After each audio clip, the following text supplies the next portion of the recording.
suis Hamza Taleb, j'ai 29 ans. Je suis chef service comptable au sein d'une multinationale, c'est Shell du Maroc. Durant 2010-2014, on a travaillé justement sur plusieurs projets à impact sociaux et sociétaux avec Imed, avec les amis de l'époque, comme par exemple élèves innovateurs social. Le projet en soi, ça consiste à prendre des étudiants, des élèves du nouveau lycée, on les forme en tout ce qui est leadership, innovation, entrepreneuriat social et tout ça.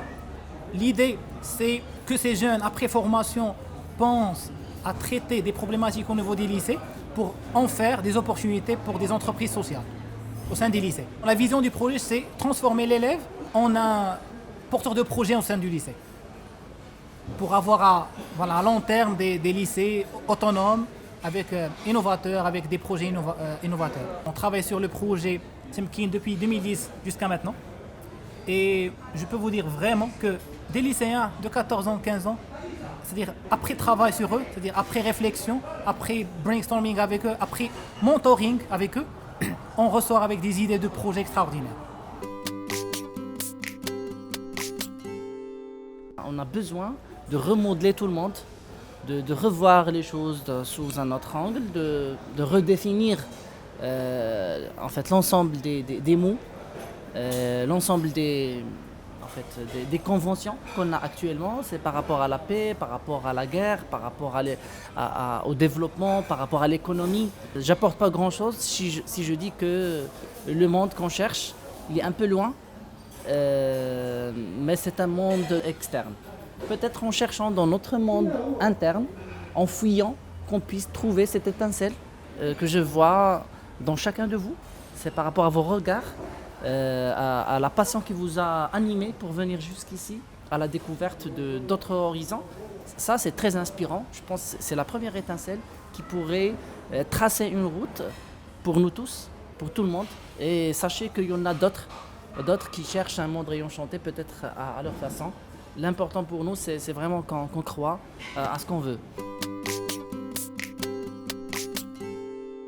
La distinction entre un animal, un homme sapiens et un homme, c'est ça, c'est la dignité.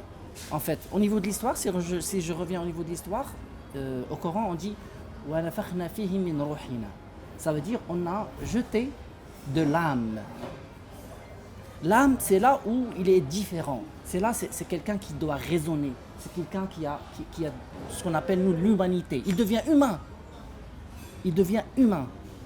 La dignité, c'est l'ingrédient principal de cette humanité. C'est quelqu'un, en fait, une personne qui ne peut pas ressentir l'intérêt de la liberté. En fait, il est à côté de la plaque, il est à côté de son humanité. Quelqu'un qui n'a pas de l'empathie envers les autres, c'est quelqu'un qui passe à côté de l'humanité. Donc, et pour moi, la dignité, vraiment, c'est cette essence de l'humanité. C'est ça, c'est la dignité, c'est l'âme.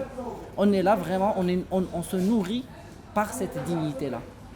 La différence, est-ce qu'on peut ressentir cette dignité ou est-ce qu'on ne peut pas la ressentir?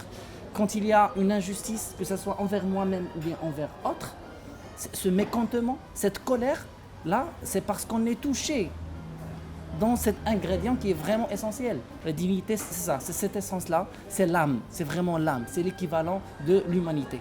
C'est passer d'une créature biologique à un humain, un vrai humain, avec le vrai sens du mot. Dans toutes les religions, on va trouver que demain, il y aura une question, qu'est-ce que tu as fait avec ton savoir? Qu'est-ce que tu as fait avec ton argent? Qu'est-ce que tu as fait avec ta santé? Alors là, la réponse, ça doit être au moins, j'ai partagé avec quelqu'un. Parce que si on ne partage pas, tout va rester chez moi. Alors tous les philosophes, tous les écrivains, s'ils n'ont pas partagé les livres, alors on va rester dans les années de pierre. Même avant. Alors on dirait, les autres, ils ont partagé, pourquoi pas nous?